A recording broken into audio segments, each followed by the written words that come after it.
What's up YouTube, Jeff back again today with a very exciting Samsung video for you guys, and today I'm back on camera to talk about the Galaxy Unpacked event, talk about some of my frustrations overall with the path that Samsung is headed down, and I'm going to kind of give you guys some reasons for that frustration. Now of course, I love Samsung, just as all of you do. That's why I have a website called Sammy Guru.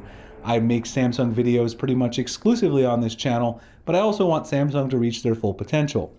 There's a couple of things with this event that really bothered me. Samsung has now gotten to the point where iterative improvements are celebrated and innovation is really not the name of the game anymore. There are a lot of Samsung fans out there who still love innovation, who still love Samsung distinguishing themselves from Apple and other manufacturers by always taking risks, but Samsung has gotten further and further away from doing that, and this Unpacked event was the biggest example ever of this path that they've been headed down.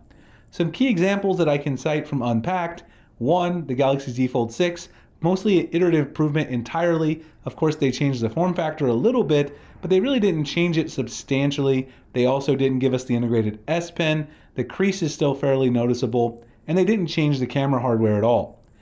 In addition to that, not only did they not change the camera hardware, they changed the look of the camera rings on the back side and gave a fancy buzzword to the camera, Pro Visual Camera, on the Galaxy Z Fold 6, which if you look on their website is listed there. And that tells you basically that they've increased the NPU power for computational photography to give some extra results on the software side, but this is not a change in hardware. My concern is that the average consumer, those who don't watch my channel every day, don't read the blogs every day, they're not going to know this, and they're going to think that the camera is much improved over the Z Fold 5, Z Fold 4, and that's just not the case. And it's really not worth it for an extra $1,000 after the trade-in to go out and get yourself a Z Fold 6 if the camera improvement is really what you're looking for. Now, of course, they did change a few things, like I said, but year over year, the number of changes are getting smaller and smaller, which is really what Apple has done for so many years, and so many Samsung fans have been critical, so we should also be critical of our own favorite company in this time when they're trying to do the exact same thing.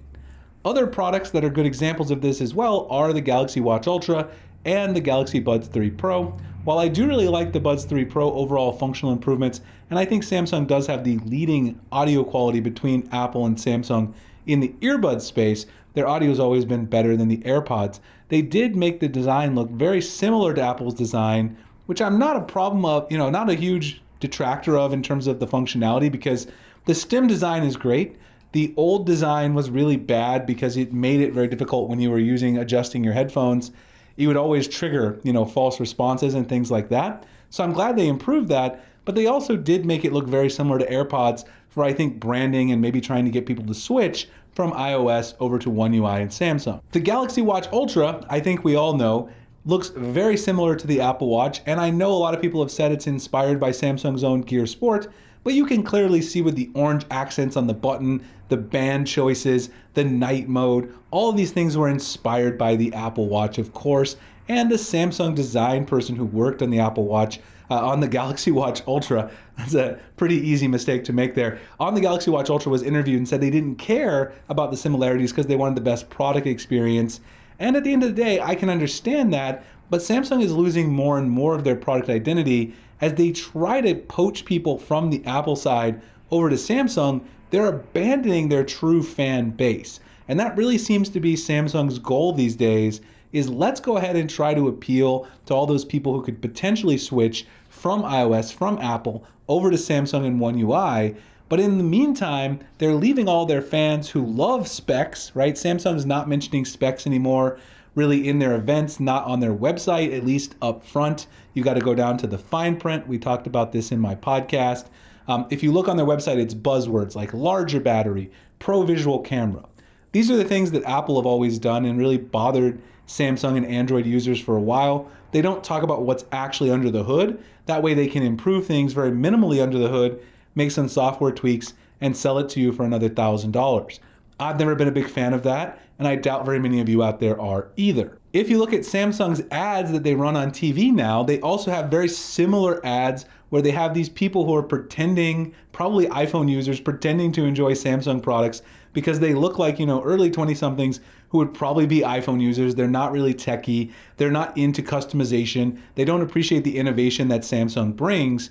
And that is where Samsung is headed. They're going away from customization, away from innovation, away from appealing to the tech audience that has catapulted them really to the top of the Android space so they can try to poach more Apple users. And I really don't think it's going to work. I think what's going to happen in the end is Samsung continues down this path. They're going to alienate a lot of those techie users, hardcore fan base that they've had for years, trying to appeal to all of these users that are going to come over from Apple. And I don't think they're going to get that many users to come over from Apple because the ecosystem there is so entrenched. And Samsung's still missing a lot of things from that ecosystem. Even though we have RCS support now in the iPhone, they're still missing iMessage. They're still missing really a laptop solution to compete with the MacBook. If you're a working professional, the Galaxy Book is great, but it doesn't really have the same level of productivity and integration with the Galaxy ecosystem. The MacBook has better battery life even than the Galaxy Book 4 Edge. Samsung is missing that critical component. So I think they're going to lose fans on the Android side who've been with them for years and then not gain as many people switching from Apple to Samsung as they originally thought. Anyway, I'm very curious what you guys think. These are my thoughts watching the event. I feel like Samsung's setting a dangerous precedent for themselves, and I hope they'll make a change before it's too late.